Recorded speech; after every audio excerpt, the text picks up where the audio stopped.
అటు వరంగల్ జిల్లాను వర్షాలు ముంచెత్తాయి. 4 రోజులుగా కురుస్తున్న వానలతో చాలా కాలనీలు జలదిగ్బంధంలో చిక్కుకున్నాయి. వాగులు ఉధృతంగా ప్రవహిస్తుండటంతో చాలా గ్రామాలకు రాకపోకలు బంద్ అయ్యాయి. వర్షాలు తగ్గుముఖం పట్టడంతో సహాయక చర్యలు చేపడుతున్నారు అధికారులు.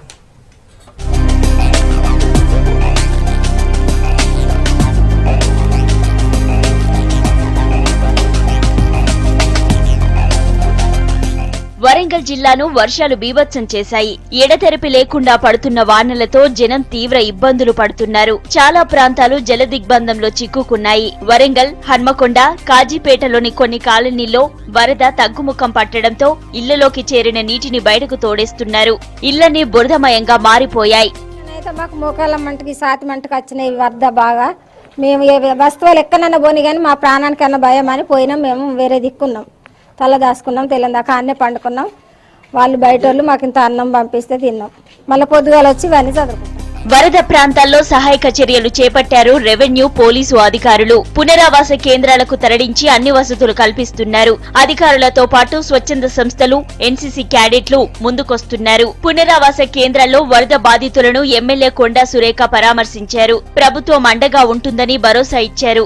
వర్షాలు తగ్గిన తర్వాత నష్టంపై అంచనా వేసి ప్రభుత్వానికి నివేదిక అందిస్తామన్నారు.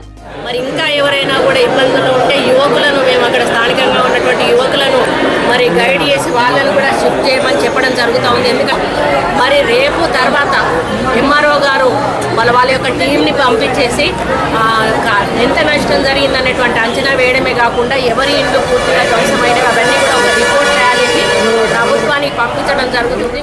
భారీ వర్షానికి జిల్లాలోని వాగులు పొంగి పొర్లుతున్నాయి. వెల్దండి వాగు ఉధృతంగా ప్రవహిస్తుండటంతో కొడకండ్ల, పాలకుర్తి మధ్య రాకపోకలు నిలిచిపోయాయి. చిట్యాల మండలంలోని జడలపేట, కొత్తపేట గ్రామాల మధ్యలో ఉన్న కొండేవాగు ఉప్పొంగి ప్రవహిస్తోంది. బ్రిడ్జిపై నుంచి వరద వెళ్తుండటంతో జడలపేట, భూపాలపల్లి, పరకాలతో పాటు చాలా గ్రామాలకు రాకపోకలు నిలిచిపోయాయి. అటు భూపాలపల్లి సింగరేణి గనుల్లోకి నీళ్లు చేరడంతో బొగ్గు ఉత్పత్తి నిలిచిపోయింది. జల్పేట దాచాక కొత్తపేట జిల్లా రోడ్డున రాత్రి వర్షానికి రాకపోకలు బంద్ అయినాయి. రోడ్డున నీళ్ళు పుష్కలమై రోడ్డు దిగి మరి ఇబ్బంది నడుతుంది. వెహికల్ అని ఏటి ఆట ఆగినాయి. మాకు చాలా ఇబ్బంది అవుతుంది. 4 రోజులుగా కురుస్తున్న వర్షాలతో జిల్లాలోని చెరువులు కలకలలాడుతున్నాయి. వాగులు, చెరువులు, కుంటలు పొంగి పొర్లుతున్నాయి. మహబూబాబాద్ నియోజకవర్గంలోని చెరువులను సందర్శించారు ఎమ్మెల్యే శంకర్ నాయక్. అలుగుపోస్తున్న చెరువుల దగ్గర గ్రామస్తులతో కలిసి ఎమ్మెల్యే చేపలు పట్టారు.